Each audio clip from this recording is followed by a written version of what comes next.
previously on Life. History shows that the entire global civilization is moving towards urbanization. Cities are the engines of national economic growth. 2/3 of the world poor live in rural areas and depend on agriculture or activities related to agriculture. The aim of the project is to improve the quality of life of the poor people. It's a very, very positive step.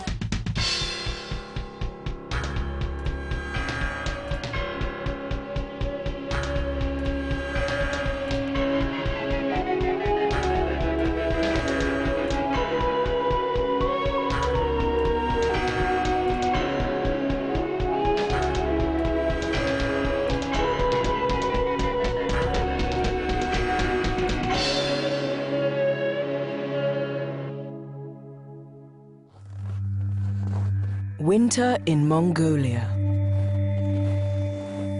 It lasts for 7 months each year. -18 isn't cold. It's when it's -25 or -30 that it begins to feel cold.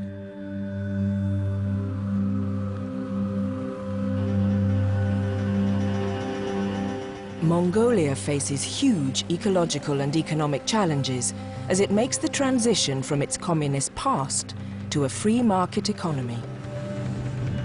It's in a race to protect its ecosystem and the traditional lifestyle while developing into a modern society. Ulaanbaatar is the coldest capital city in the world. But Mongolians moving into the city are likely to live in sprawling, polluted, unplanned slums. The Mongolian government is working with the international development agencies in an attempt to ensure a sustainable transition into the modern world.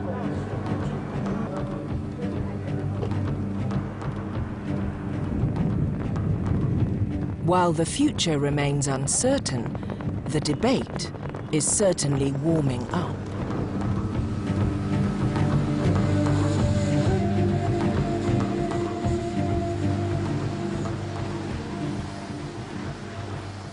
The Urtu-Mukhtar Valley lies to the west of the Mongolian capital. It takes its name from the mounted express mail station that the great Khan set up here in the 13th century. 7 centuries later, the valley still has no road and no electricity, and Mongol herders live a traditional lifestyle, closely dependent on their animals and the land.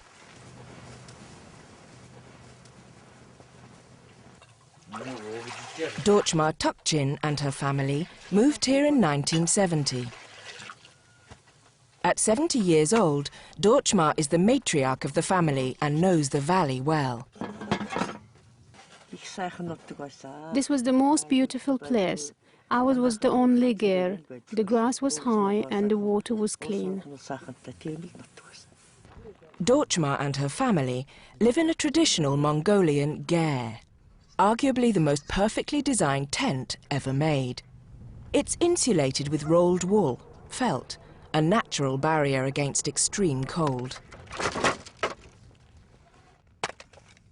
Mongolians heat their gers by burning wood and dried animal dung. It's not very efficient and has adverse consequences for the soil and water cycles.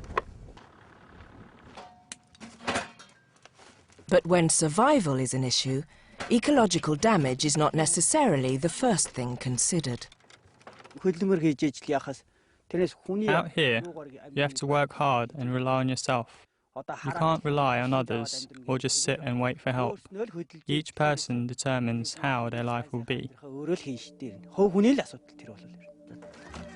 Survival has become even more of an issue within the last decade, as Mongolian herders like Dorchma and her family have lived through increasing incidents of what Mongolians call dzod. Dzod is a disaster, a climatic event of prolonged extreme cold, which some scientists put down to global climate change.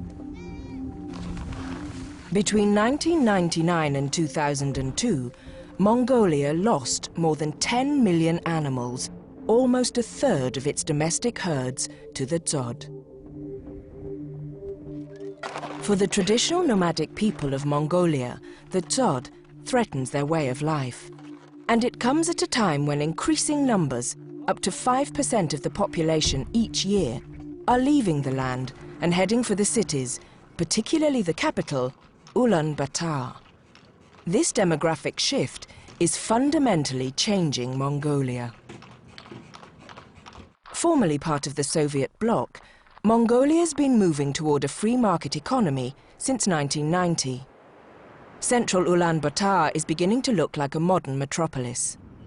But for the rural migrants searching for a better life, home here is most often a ger in the growing chaotic shanty towns of the city. Although no one knows for sure, it's estimated that 60% of the capital's population live in the unplanned ger areas. So many people, bringing their nomadic customs to the city, is having a major impact on the environment. To try to regulate where the former nomads live, the government has enacted a new land privatization law and is trying to provide basic services to everyone.